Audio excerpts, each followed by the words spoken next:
Bonjour et bienvenue à tous dans cette balado-diffusion de la PCNO. Je suis aujourd'hui en présence de Jessica Royer, qui est chercheuse boursière de la PCNO et qui est ici pour nous parler un peu de son projet de recherche. Jessica, merci d'avoir accepté notre invitation et de prendre le temps d'être avec nous. Merci pour l'invitation. De rien. Tout d'abord, est-ce qu'on pourrait commencer par... pourriez-vous me parler un petit peu de votre parcours? Oui, absolument. Donc, moi, j'ai commencé ma carrière universitaire avec un baccalauréat en psychologie. Je viens de la région d'Ottawa-Gatineau. Après m'être spécialisée en psychologie, j'ai découvert un peu le domaine de la neuropsychologie.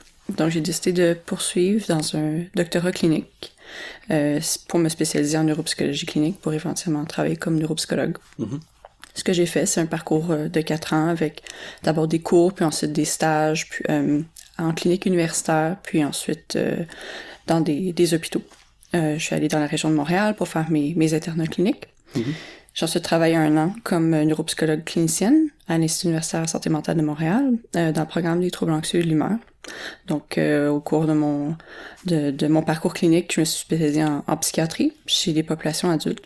Mais tout au long de mon training clinique, j'ai toujours gardé des liens très forts avec la recherche. Donc, j'ai surtout travaillé avec des expériences plus comportementales pour comprendre comment l'humain arrive à traiter et reconnaître les visages de d'autres personnes. Okay. Et pourquoi certaines personnes sont meilleures que d'autres pour reconnaître les visages.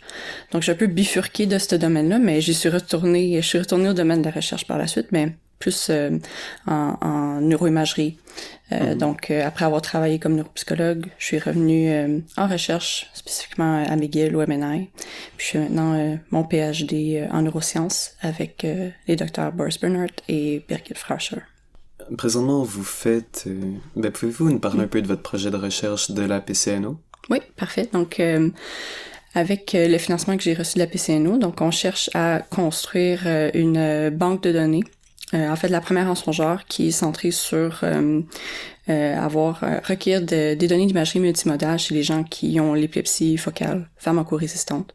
Donc, contrairement à d'autres troubles, donc par exemple dans l'Alzheimer, l'autisme, on a accès à des grandes banques de données d'imagerie où est-ce que tout le monde y a accès, tout le monde peut aller creuser dans ces données-là pour voir, répondre à des nouvelles questions. C'est pas le cas pour l'épilepsie, donc ce genre de banque de données-là n'existe tout simplement pas. Donc, avec les données qu'on recueille au MNI, avec les patients qui sont suivis ici, à l'hôpital neurologique, on cherche justement à rendre ces données-là disponibles à tout le monde pour que tout le monde puisse y travailler, puis essayer de potentiellement identifier des nouveaux, par exemple, des biomarqueurs qui nous permettraient de mieux identifier la région du cerveau qui donne lieu aux crises à partir des données de neuroimagerie. OK, très bien. C'est très intéressant. Et présentement, vous faites de la science ouverte. Vous avez dit que vous voulez créer une base de données ouverte. Avez-vous toujours été au courant de ce qu'était la science ouverte? Ou comment est-ce que vous êtes arrivé à savoir que ça existait, puis à vous dire, j'aimerais partager ces données-là, par exemple? Je pense que dans les dernières années, c'est vraiment quelque chose qui a pris beaucoup d'ampleur. Si je repense à quand j'étais au baccalauréat, puis même pendant mon parcours clinique, je savais que c'était clairement quelque chose qui existait, mais je pense que c'était pas autant mis de l'avant que ça l'est aujourd'hui, puis peut-être que ça l'a attrait un peu à l'institution également. Je pense qu'au MNI, c'est quelque chose qui est extrêmement encouragé, puis ça serait presque un non-sens de rejeter la science ouverte. Je pense que c'est un peu l'attitude qu'on a présentement, puis tant mieux en même temps.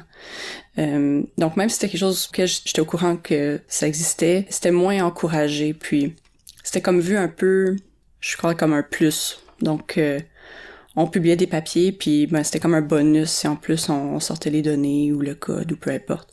Mais de plus en plus, je crois que maintenant, les publications, c'est plus juste publier des papiers, c'est vraiment publier la science, puis publier la science, mais ça inclut tout le processus qui a pu mener au résultat final, puis au papier qu'on veut sortir. On fait de la science, on recueille des données, on les traite, on les analyse. Mais pourquoi est-ce que tout le monde pourrait pas bénéficier du travail qu'on fait?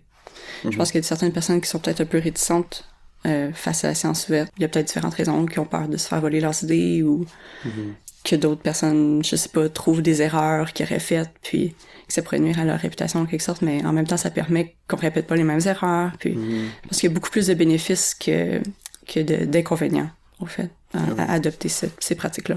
Oui. Bon, Jessica, vous dites, vous faites de la recherche. Est-ce que vous faites en même temps de la clinique en parallèle à vos activités de recherche?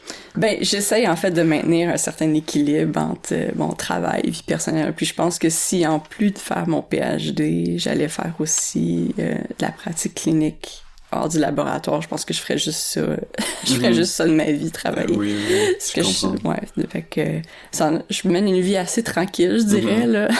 Fait que quand je suis pas en train de travailler au laboratoire, bon, tu sais, des affaires assez typiques, là, lecture, tu sais, cuisiner, des choses comme ça, mais passer du temps avec mes amis, ma famille, mais tu sais, j'essaie de maintenir un peu l'équilibre, puis je pense qu'aussi c'est une culture qui est de plus en plus présente, peut-être plus chez les jeunes scientifiques qui cherchent vraiment à garder cet équilibre-là. Ce qui est extrêmement positif, parce qu'en même temps, c'est quand j'arrive à maintenir cet équilibre-là que je pense que je suis le plus productive. Ouais. Oui. Mais plus vraiment de lien avec la clinique. Mais c'est correct, je comprends que vous êtes très occupée.